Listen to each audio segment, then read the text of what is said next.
In a world drowning in noise, distraction, and empty promises, some choose a different path. They are mastering their mind, their body, and the unseen forces that shape their lives. They are the modern mages, and you can become one of them. Why become a mage? Because the world is loud, reactive, and often feels out of control. And you don't want to live that way, because deep down you know there is more to this life. More clarity, more peace, more purpose. You've felt it before, briefly, in moments of stillness, inspiration, and deep connection. You just haven't been taught how to access it on purpose. This isn't a fantasy, it's a philosophy, a way of living with intention, mastery, and real-world magic. So where do you begin? What does it really look like to live as a mage in the modern world? A mage is someone who understands the quiet connections between all things, how your body and mind shape each other, how the way you treat others reflects how you treat yourself, how you influence the world not just through your actions, but through your very presence. And to live this way, to truly walk a mage's path, there are three great pillars. These pillars are the foundation of a content, meaningful and joyful life. They guide you through the journey and adventure of mastering yourself, and eventually help you understand and dance with the mysteries of the universe itself. As so often, the path starts with a little, seemingly insignificant seed. Pillar 1. Awareness. This is where the mage's path begins, and it is also where it ends. Awareness is the first, last, and the most powerful skill a mage will ever develop. Without it, there is nothing, no choice, no growth, no freedom. Increasing your awareness is like lighting a fire in a dark cave.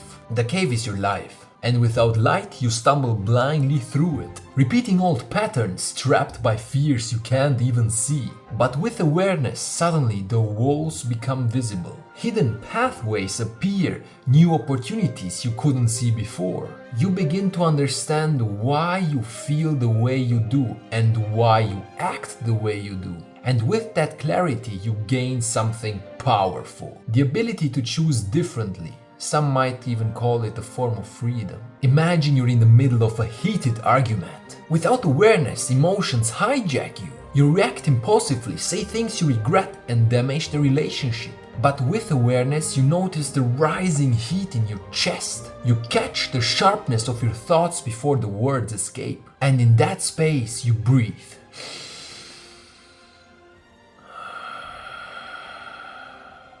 You choose.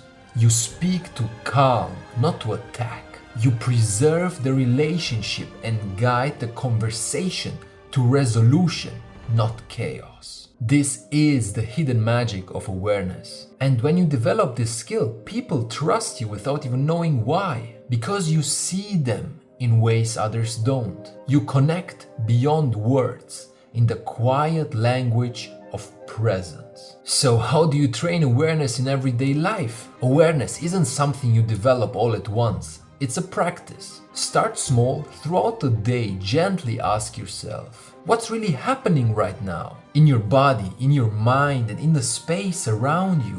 Whenever you feel distracted or reactive, bring your presence back with a simple phrase like, stay inside. Feel your breath, notice the tension in your body. Observe your thoughts without judgment. And here's the important part, be patient. This isn't about perfection, it's about noticing a little bit more today than you did yesterday. How long will it take to feel a difference? Sometimes you'll feel it instantly, in the calm that comes with one conscious breath. Other times it's a slow unfolding. But every time you return to awareness, you strengthen that light. And be aware that awareness isn't the same as overthinking. Overthinking traps you inside endless mental noise. True awareness creates space between you and your thoughts. Instead of getting lost in the mind, you become the observer of the mind. Calm, present, able to choose whether to engage or to simply let a thought pass like a cloud on the sky. Remember, you can't change what you don't first see. That's why awareness isn't just a skill, it's the foundation of all magic. So awareness opens your eyes to truth, and one of the first things you will notice is this. You live inside a vessel, and that vessel shapes everything you experience. Your thoughts, your emotions, even your perception of reality, all of it is filtered through the state of your body and mind.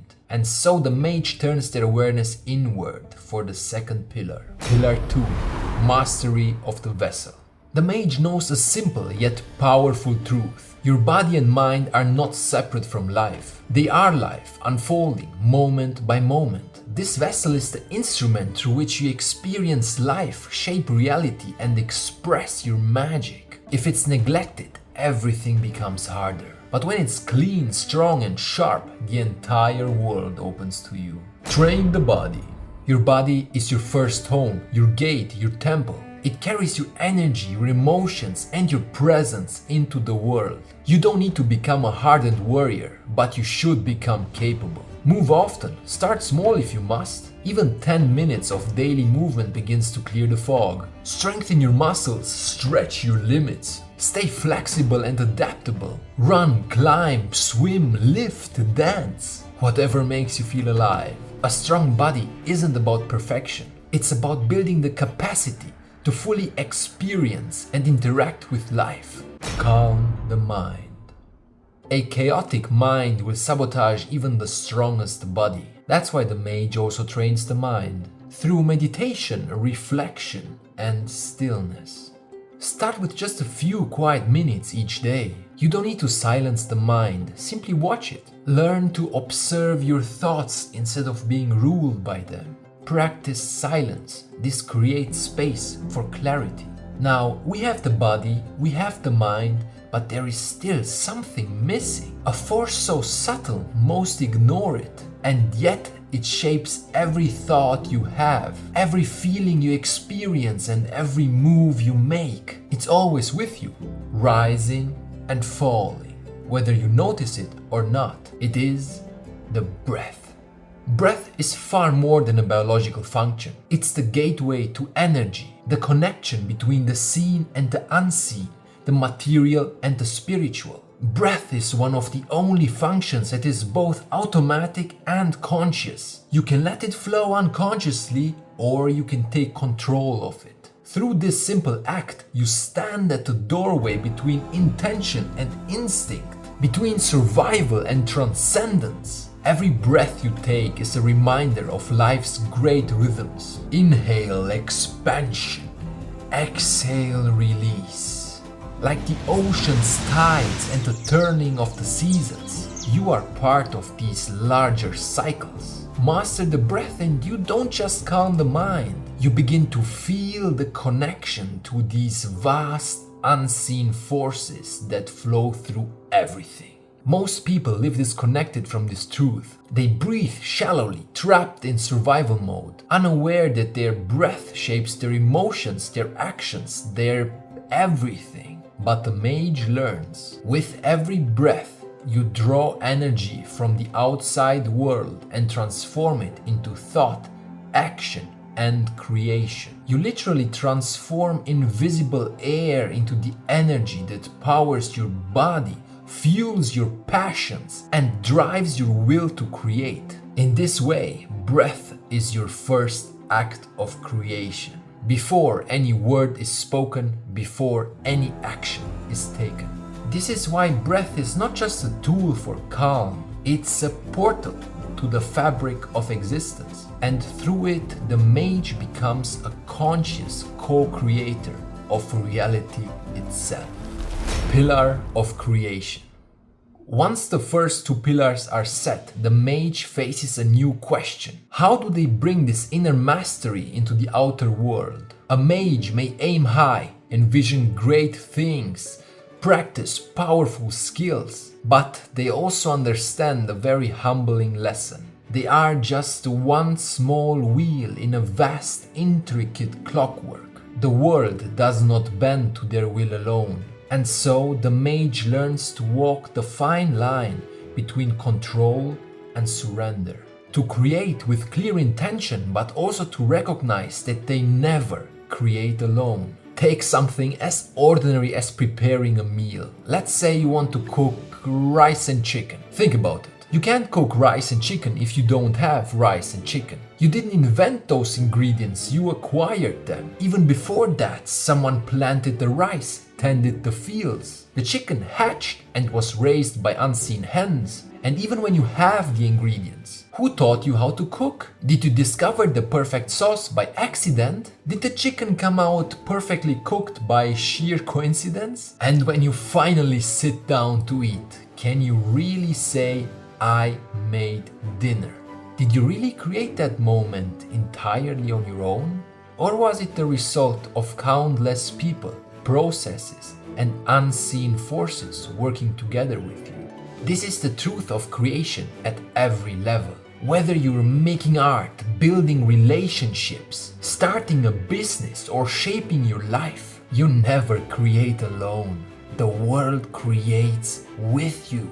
The people who came before you, the teachers who shared their wisdom, whether directly or indirectly by books, by failures, or casual conversations, the unseen forces that brought people and opportunities into your life at the exact right moment. A mage understands this deeply, and that's how the mage keeps pride in check. Not by diminishing their efforts, but by realizing the beautiful interdependence of all creation. Nothing exists alone, not above, not below. Thereby, a mage is simply a conscious, grateful participant in the great unfolding of life. And remember, the greatest creations happens when you align with the right moment, the right tools, and the quiet confidence that you are exactly where you have to be. And now, here you are, sitting quietly, breathing a little deeper, feeling a little lighter. This too is magic, and you are already becoming it. So take this feeling with you, carry it into your next breath, your next action, your next creation. And never forget, you don't have to force life to be extraordinary. You just have to be present for it.